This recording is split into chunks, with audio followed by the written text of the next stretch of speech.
உங்கள் சத்யாவில் குளு குளு ஏசி ஆஃபர். நேத்து பேசிட்டு இருக்கிறாரு, என்ன ரொம்ப விரக்தி போயிட்டாரு. என்ன பேசுறதுன்னு தெரியாம பேசிட்டு இருக்காரு. சுயமரியாதைங்கிற வார்த்தைக்கு ஒரு ஸ்பெல்லிங் கூட தெரியாத ஒருத்தர் திரு எடப்பாடி பழனிசாமி அவர்கள் என் பேரை சொல்லாம சொல்றாரு, இவன் இருந்து என் உயர வாங்குறான் அப்படின்ட்டாரு.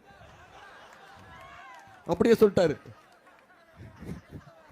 ரொம்ப டென்ஷன் ஆகுறாரு. தோல்வி பயம் வந்துருச்சு. எங்க போனாலும் மக்கள் சொல்லிட்டாங்க, மக்கள் முடிவெடுத்துட்டாங்க. நான் உங்ககிட்ட வாக்கு கேட்கலான்னு வந்திருக்கேன். ஆனா இங்க பார்த்ததுக்கு அப்புறம் தான் தெரியுது, உங்களுடைய எழுச்சியை பார்த்தா தெரியும். அதுக்கு அப்புறம் தெரியுது நீங்க எல்லாம் ஏற்கனவே ஒரு முடிவு பண்ணி வச்சிருக்கீங்க. முடிவு பண்ணிட்டீங்களா? வெற்றி இறுதியா? எந்த சின்னம்? கையை காட்டி சொல்லுங்க, எந்த சின்னம்?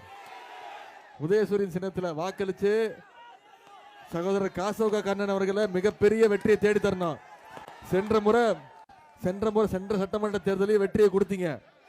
சுமார் 6000 வாக்கு வித்தியாசத்துல திரு கண்ணன் அவர்களை ஜெயிக்க வச்சு சட்டமன்றத்துக்கு அமிச்சிங்க. இந்த முறை குறைஞ்சது 25000 வாக்கு வித்தியாசத்துல நாம வெற்றி பெறணும். செஞ்சு காட்டுவோமா? முதல்ல இந்த நிகழ்ச்சியை இவ்வளவு சிறப்பாக ஏற்பாடு செஞ்சிருக்கக்கூடிய நம்முடைய மாவட்ட கழக செயலாளர் அண்ணே, இந்த கொடியில மட்டும் கொஞ்சம் இறக்கிட்டீங்கன்னா பின்னாடி இருக்கிறவங்க முகம் தெரியும். நன்றி. கொடி இறக்கிடுங்க. மாவட்ட கழக செயலாளர் குன்னன் தொகுதியுடைய வெற்றி வேட்பாளர் அண்ணன் திரு சிவசங்கர் அவர்களுக்கும்,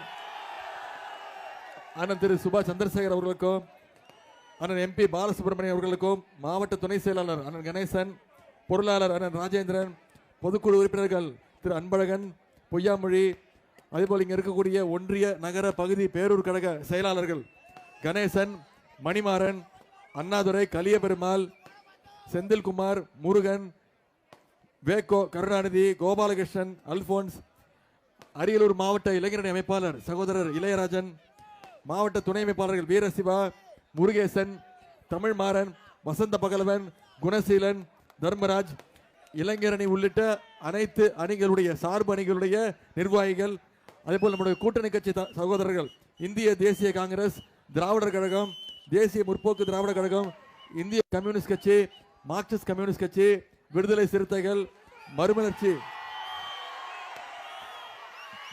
திராவிட முன்னேற்ற கழகம், இந்திய யூனியன் முஸ்லீம் லீக், மனிதநேய மக்கள் கட்சி, மனிதநேய ஜனநாயக கட்சி, மக்கள் நீதி மையம், ஆதி தமிழர் பேரவை, தமிழ் புலிகள் கட்சி, SDPI, முக்கொழுத்தோர் புலிப்படை, சமத்துவ மக்கள் கழகம், ஆதி தமிழர் கட்சி, தமிழர் தேசம் கட்சி உள்ளிட்ட அனைத்து தோழமை கட்சியை சார்ந்த அனைத்து நண்பர்களுக்கும் நிர்வாகிகளுக்கும், இங்கு பெருமளவில் வந்திருக்கக்கூடிய எனது அருமை தாய்மார்கள், அக்காக்களுக்கும், தங்கைகளுக்கும், பாட்டிகளுக்கும், அத்தனை பேருக்கும், அதே மாதிரி முத்தமிழர் கலைஞருடைய உயிரினும் மேலான அன்பு உடன்பிறப்புகளும் அத்தனை பேருக்கும் முதல்ல என்னுடைய நன்றியை நான் தெரிவிச்சுக்கிறேன்.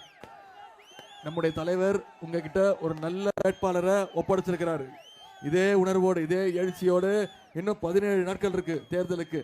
இதே உணர்வோடு தேர்தல் பிரச்சாரத்தை செஞ்சு மிகப்பெரிய வெற்றியை நீங்க தேடி தரணும்.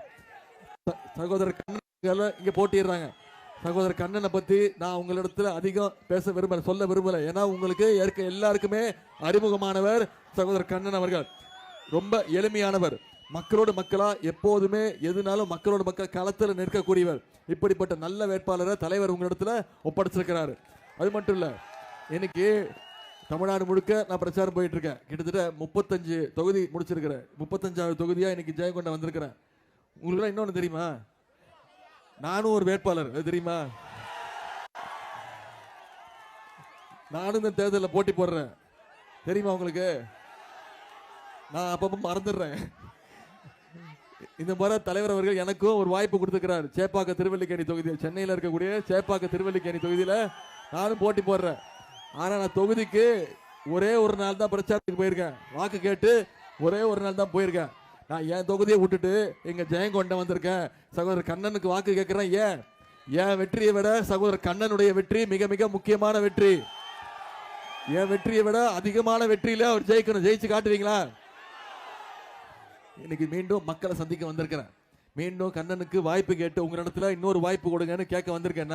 ஏன் கடந்த 5 வருஷத்துல இந்த தொகுதிக்கு அவர் என்னென்ன திட்டங்கள் கொண்டு வந்திருக்கிறார், ஒரு சில திட்டங்களை மட்டும் இங்க குறிப்பிட விரும்புகின்றேன். அரசு பொது மருத்துவமனையை இன்னைக்கு மாவட்ட தலைமை மருத்துவமனையாக 25 கோடி ரூபாய் நம்முடைய முதலமைச்சர் சொல்லி வாங்கி அதை இங்க கொண்டு வந்திருக்கிறார் உங்களுடைய வெற்றி வேட்பாளர். ஆண்டிமடம் ஒன்றியம் பெரியாத்துக்குறிச்சி ஊராட்சியில ஆரம்ப சுகாதார நிலையம் வந்திருக்குன்னா அது கண்ணனுடைய முயற்சி.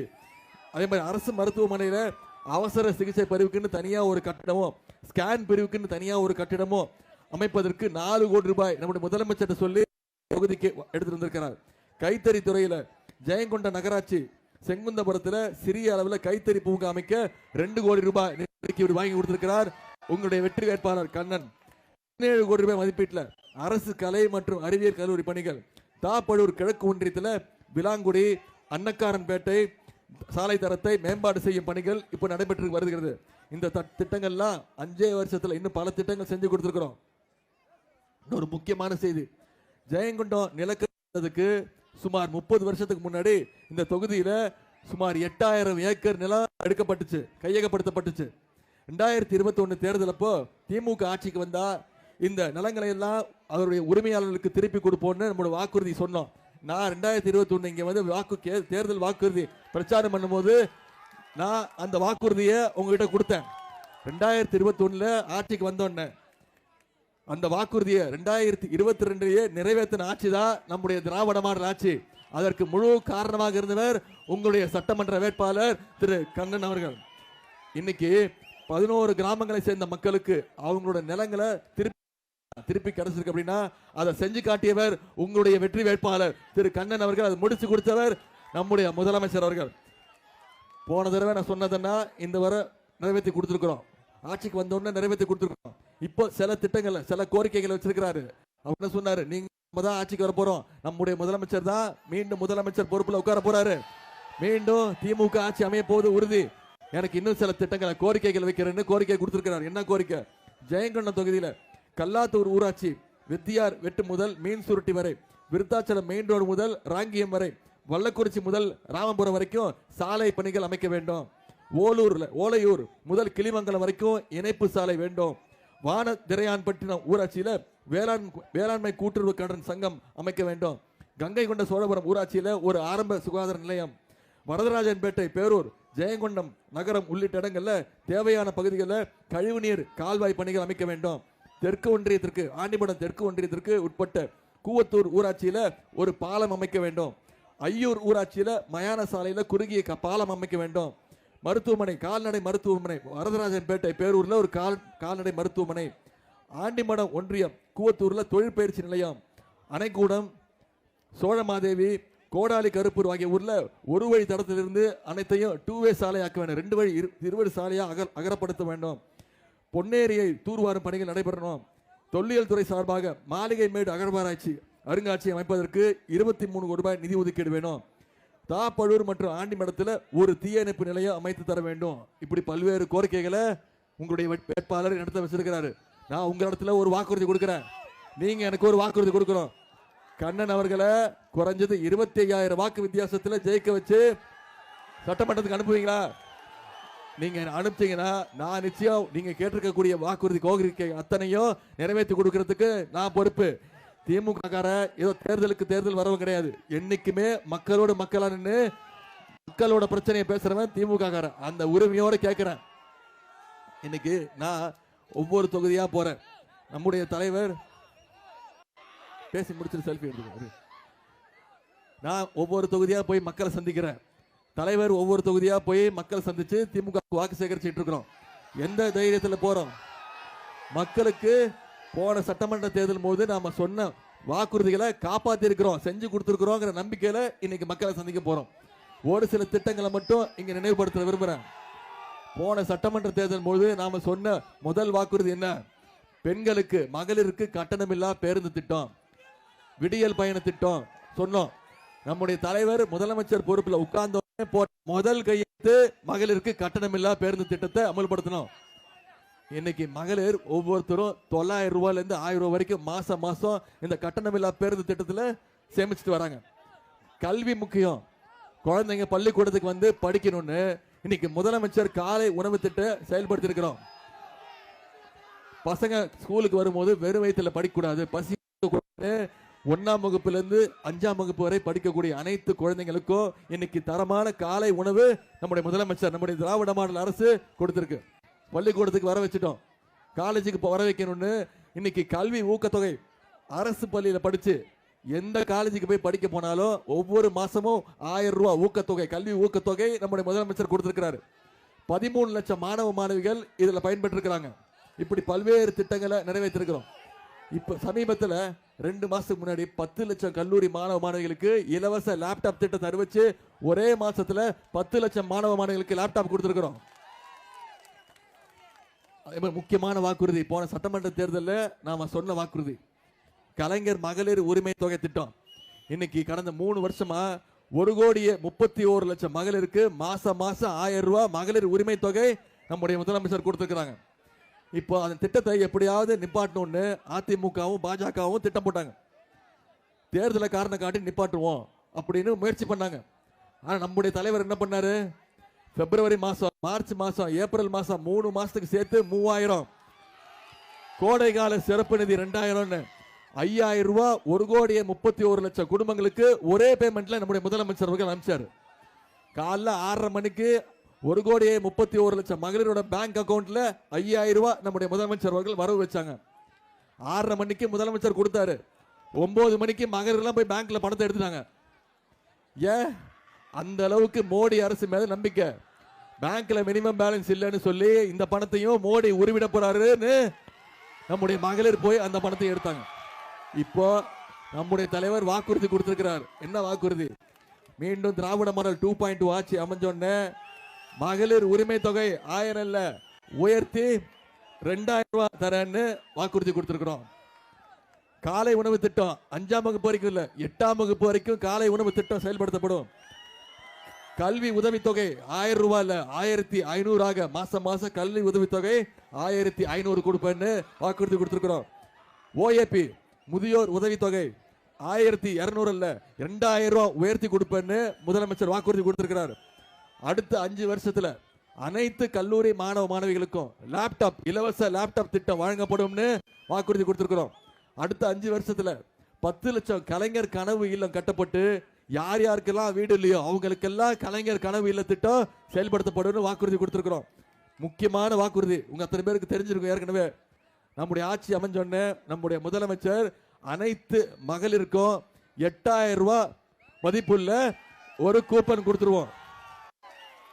அந்த கூப்பனை வச்சு மகளிர் அவங்க வீடுகளுக்கு என்ன தேவைங்கிறத அவங்களே முடிவு பண்ணிக்கலாம். மின்சாதன பொருட்கள் என்ன வேணுமோ, ஃப்ரிட்ஜா, டிவியா, குக்கரா, மிக்சியா, கிரைண்டரா, எது வேணும்னாலும் அவங்களே முடிவு வாங்கிக்கலான்னு நம்முடைய தலைவர் அறிவிச்சிருக்கிறாங்க.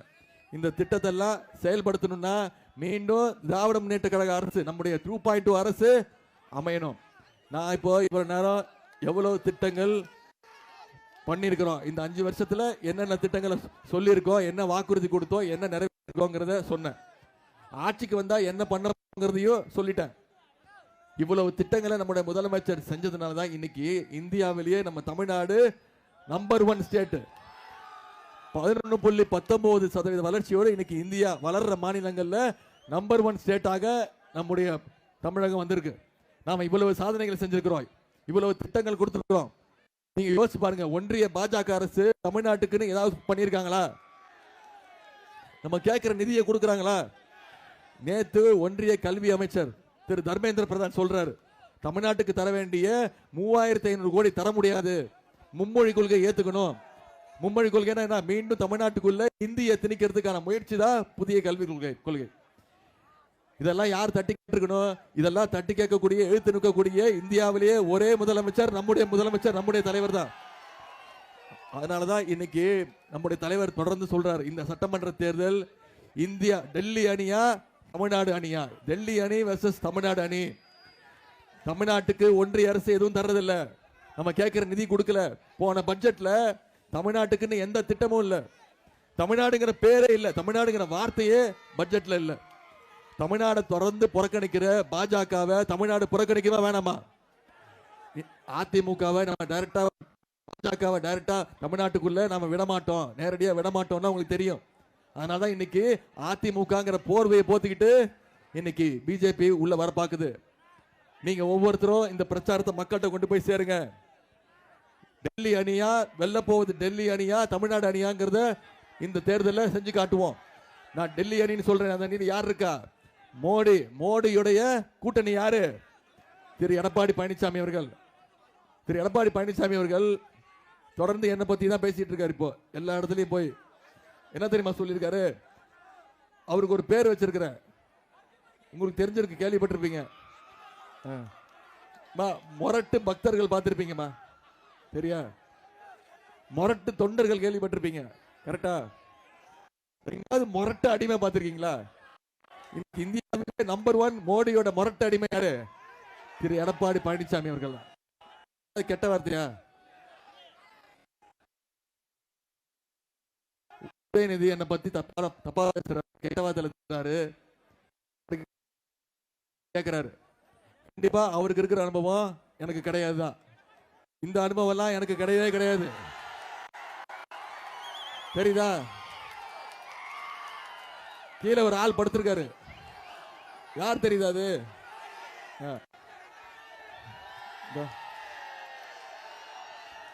இந்த அனுபவம் எனக்கு நிச்சயமா கிடையாது. பதவிக்காக யாருடைய காலையும் பிடிக்கிற அனுபவம் எனக்கு கிடையாது. முதல்ல அந்த அம்மா உயிரோடு இருந்திருக்க வரைக்கும் அந்த அம்மா காலு, அந்த அம்மா இறந்து போன பிறகு டேபிளுக்குள்ள பூந்து போய் தவழ்ந்து போய் சசிகலா அம்மா காலு. அப்புறம் அந்த அம்மா ஜெயிலுக்கு போயிட்டாங்க. அதுக்கப்புறம் டிடிவி தினகரன் காலு. அப்புறம் அவர் காலை வாரி விட்டுட்டு ஓபிஎஸ் காலு. இப்போ ஓபிஎஸ் நம்ம டீமுக்கு வந்துட்டாரு. இப்போ எல்லா காலையும் விட்டுட்டு நேரா போய் டெல்லியில மோடியோட காலை பிடிச்சி தொங்கிட்டு இருக்கிறாரு திரு எடப்பாடி பழனிசாமி அவர்கள். இதைத்தான் நான் சொன்னேன். இதனால தான் சொன்னேன் மோடியோட முரட்டு அடிமைன்னு சொன்னேன். நேற்று பேசியிருக்கிறாரு, என்ன ரொம்ப விரக்தி போயிட்டாரு. என்ன பேசுறதுன்னு தெரியாம பேசிட்டு இருக்கிறாரு. சுயமரியாதைங்கிற வார்த்தைக்கு ஒரு ஸ்பெல்லிங் கூட தெரியாத ஒருத்தர் திரு எடப்பாடி பழனிசாமி அவர்கள் என்ன பேசியிருக்காரு? காலைல என் பேரை சொல்லாம சொல்றாரு, இவன் இருந்து என் உயர வாங்குறான் அப்படின்ட்டாரு. அப்படியே சொல்லிட்டாரு. ரொம்ப டென்ஷன் ஆகுறாரு. தோல்வி பயம் வந்துருச்சு. எங்க போனாலும் மக்கள் சொல்லிட்டாங்க, மக்கள் முடிவெடுத்துட்டாங்க. மீண்டும் திமுக ஆட்சி அமைய போவது உறுதி. செஞ்சு காட்டுவோமா? உங்களை எல்லாம் அன்போடு கேட்கிறேன், பண்போடு கேட்கிறேன், பாசத்தோடு கேட்கிறேன், உரிமையோடு கேட்கிறேன், உங்க வீட்டு பிள்ளையாக இருந்து கேட்கிறேன். என் பெருமையா சொல்லணும்னா தலைவருடைய மகனாக இருந்து கேட்கிறேன். என் பெருமையா பூரிப்பா சொல்லணும்னா கலைஞருடைய பேரனாக இருந்து கேட்கிறேன். உதயசூரியன் சின்னத்துல கண்ணன் அவர்களுக்கு வாக்களிச்சு ஜெயங்கொண்ட சட்டமன்ற தொகுதி மிகப்பெரிய வெற்றி. போன முறை வாங்கினதை விட அதிகமான வாக்கு வித்தியாசத்தில் நீங்க ஜெயிக்க வச்சு அவர் சட்டமன்றத்துக்கு அனுப்புங்க. மீண்டும் நம்முடைய திராவிட மாடல் 2.2 ஆட்சி அமைஞ்சோன்ன இந்த தொகுதிக்கு என்னென்ன தேவையோ அத்தனையோ நம்முடைய தலைவர் அவர்கள் செஞ்சு கொடுப்பார் என்ற வாக்குறுதி உங்ககிட்ட கொடுக்கிறேன். அதே போல இந்த மண்ணின் மைந்தர் உங்களுடைய நாடாளுமன்ற உறுப்பினர் எழுச்சி தமிழர் அண்ணன் திருமாவளவனுடைய மாவட்டத்தில் உங்களை எல்லாம் சந்தித்ததுல மிகுந்த மகிழ்ச்சி அடைகின்ற உங்களுடைய அன்புக்கும் வரவேற்புக்கும் நன்றி, நன்றி, வணக்கம்.